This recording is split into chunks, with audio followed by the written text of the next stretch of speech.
When Maria Jones Elliott found out she was pregnant, she turned to her husband Chris and said, "That'll be twins, then. I always felt I was going to have twins," she told the Mirror in May 2013. They run in the family. At her first scan at 7 weeks, Maria, a psychiatric nurse, discovered her instincts had been right. Maria and Chris, along with their daughter Olivia and son Jack, were ecstatic. The first trimester, Maria says, was much like her previous 2 pregnancies. She didn't suffer morning sickness, and had no health complications. But one day, when she was 23 weeks, just over 5 months, and 5 days along, she started to feel unwell. She felt extreme pressure on her abdomen and thought that might just come with carrying twins. But eventually, she decided to go to the GP.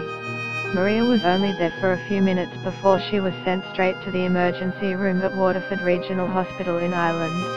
It was only a few hours after she got there that her waters broke. She was told by her doctor that going into labor so prematurely came with the risk of losing her 2 babies. "I was sobbing and in shock, but I refused to give up. I kept saying, 'This is not going to happen, I am not going to lose them,'" Maria recalled. Listen, Chris Judd shares his kids' birth stories on Mamma Mia's Pregnant podcast. Hello Bump. Post continues below. Maria was in labor for 2 days, and at exactly 24 weeks pregnant, 4 months before her due date, she gave birth to a baby girl, Amy Elliott. Amy weighed less than 2 pounds, and was rushed immediately to intensive care. As exhausted as Maria was after her 48-hour labor, she knew she had to focus on delivering her second baby.